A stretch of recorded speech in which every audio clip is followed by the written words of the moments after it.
അള്ളാഹുവിന്റെ പരിശുദ്ധമായ ഖുർആൻ അവിടെ നിന്ന് മനുഷ്യനെ കുറിച്ച് പറഞ്ഞത്, മനുഷ്യൻ അധപ്പതിച്ചു പോയാൽ ബൽഹും അളല്ല്, നാൽക്കാലികളെക്കാളും തരം താഴ്ന്നു പോകുമെന്ന ഖുർആൻ പറഞ്ഞത്.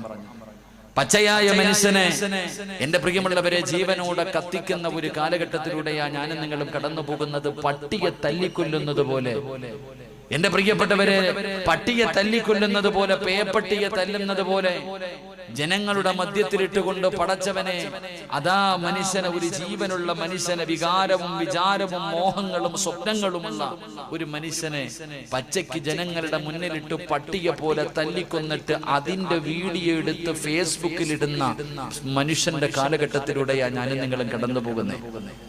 എന്റെ പ്രിയമുള്ളവരെ, നമ്മൾ എത്ര കൊണ്ടിട്ടും പഠിക്കുന്നില്ല. നമ്മുടെ രാജ്യത്ത് നമ്മൾ മനസ്സിലാക്കേണ്ട കാര്യം, എന്റെ പ്രിയമുള്ളവരെ, നമ്മുടെ അതിക്രമങ്ങൾ, നമ്മുടെ ധിക്കാരങ്ങൾ അധികരിച്ചപ്പോൾ ഒരുപാട് ദൃഷ്ടാന്തങ്ങൾ അല്ലാഹു സുബ്ഹാനഹു വ തആല നമുക്ക് കാണിച്ചു തന്നു. അല്ലാഹുവിന്റെ പരിശുദ്ധമായ ഖുർആൻ എടുത്ത് നോക്ക്. ആ ഖുർആനിന്റെ അകത്ത് ഒരുപാട് പ്രവാചകന്മാരുടെ സമുദായത്തെ അല്ലാഹു നശിപ്പിച്ച ചരിത്രം എഴുതി വെച്ചിട്ടുണ്ട്. നൂഹ് നബി അലൈഹിസ്സലാമിന്റെ സമുദായത്തെ അള്ളാഹു ജലപ്രളയം കൊടുത്തു. തൂഫാൻ എന്ന് പറയുന്ന ഒരു ജലപ്രളയം കൊടുത്തിട്ട് അള്ളാഹു തകർത്ത് തരിപ്പണമാക്കിയ ചരിത്രം അള്ളാഹുവിന്റെ ഖുർആനിൽ കാണാം. എന്റെ പ്രിയപ്പെട്ടവരെ, തലകീഴായി മറിച്ച വിഭാഗത്തിന്റെ ചരിത്രം അള്ളാഹുവിന്റെ ഖുർആനിൽ കാണാം. കോലം മറിച്ച് കളഞ്ഞ സമൂഹത്തിന്റെ ചരിത്രം അള്ളാഹുവിന്റെ പരിശുദ്ധമായ ഖുർആനിൽ കാണാം. എന്റെ പ്രിയമുള്ളവരെ, ഇതൊക്കെ ഖുർആൻ പറഞ്ഞു. നമ്മളൊക്കെ ചിന്തിച്ചു, പടച്ചവൻ ഇതെങ്ങനെയൊക്കെ ഉണ്ടോ, ഇതൊക്കെ സംഭവിക്കുമോ എന്ന് ഞാനും ചിന്തിച്ചപ്പോ, ഞാനും നിങ്ങളും ചിന്തിച്ച് നടന്നപ്പോൾ അല്ലാഹു സുബ്ഹാനഹു വ തആല ഈ മങ്ങരാപുരത്ത് കൊണ്ടുവന്ന് കാണിച്ചു തന്നു.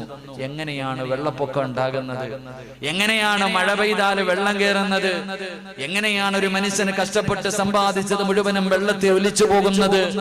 ഇന്നലത്തെ കോടീശ്വരൻ ഒന്നുമില്ലാതെ, എന്റെ പ്രിയപ്പെട്ടവരെ, ഇന്നലെ വരെ കോടീശ്വരനായി ജീവിച്ചിരുന്ന മനുഷ്യൻ ഇട്ടിരുന്ന വസ്ത്രത്തോടെ ക്യാമ്പിന്റെ മുന്നിൽ ആരെങ്കിലും കൊണ്ടുവരുന്ന ഭക്ഷണ പൊതിയും കാത്തു നിൽക്കുന്ന രംഗം എങ്ങനെയാണെന്ന് അല്ലാഹു സുബ്ഹാനഹു വ തആല നമുക്ക് കാണിച്ചു തന്നു. എന്റെ പ്രിയമുള്ളവരെ, എന്നിട്ടും നമ്മൾ പഠിക്കുന്നില്ല. നമ്മൾ ചിന്തിച്ചു നോക്ക്.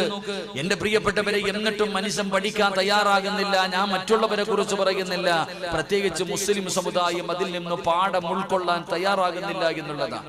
സാമ്പത്തികമായി തകർന്നു തരിപ്പണമായി എത്രയൊക്കെ ഞാനും നിങ്ങളും പറഞ്ഞാലും ഏതൊരു മനുഷ്യനും അറിയാം, എന്റെ പ്രിയമുള്ളവരെ, നമ്മുടെ രാജ്യം വല്ലാത്ത പ്രതിസന്ധികളിലൂടെ, ഒന്നുമല്ല, ഇതൊക്കെ ഒരു തുടക്കം മാത്രമാ സഹോദര. എന്റെ പ്രിയപ്പെട്ട മുസ്ലിമീങ്ങളായ എന്റെ കൂടപ്പിറപ്പുകളോട് എനിക്ക് പറയാനുള്ളത്, ഒന്നുമല്ല, ഇനി വെടിക്കെട്ട് വരാൻ പോകുന്നതേ ഉള്ളൂ. ഇതൊരു സാമ്പിളാ. എന്റെ പ്രിയപ്പെട്ട സഹോദരങ്ങളോട്, സഹോദരിമാരോട് പറയുകയാ, ഒന്നുമല്ല, ഇതൊരു ചെറിയ തുടക്കം മാത്രമാ. നിങ്ങൾ ഇനി കാത്തിരിക്കാൻ പോകുന്നതൊരു വല്ലാത്ത ഒരു വരവും കാത്തായിരിക്കുന്ന പ്രതീക്ഷിച്ചിരുന്നോ? എന്റെ പ്രിയമുള്ളവരെ, ഇതിനേക്കാളും ദുഃഖവും ദുരിതവും പീഡനങ്ങളും പ്രയാസങ്ങളും നമ്മൾ അനുഭവിക്കേണ്ടി വരും. ഇത് വെറുതെ പറഞ്ഞതല്ല, ഇത് പറഞ്ഞത് മഹാനായ നബി മുഹമ്മദ് മുസ്തഫ. ഇതൊക്കെ അനുഭവിച്ചില്ലെങ്കിൽ പിന്നെ പ്രവാചകൻ പറഞ്ഞ ഹദീസ് കള്ളവായി പോകും.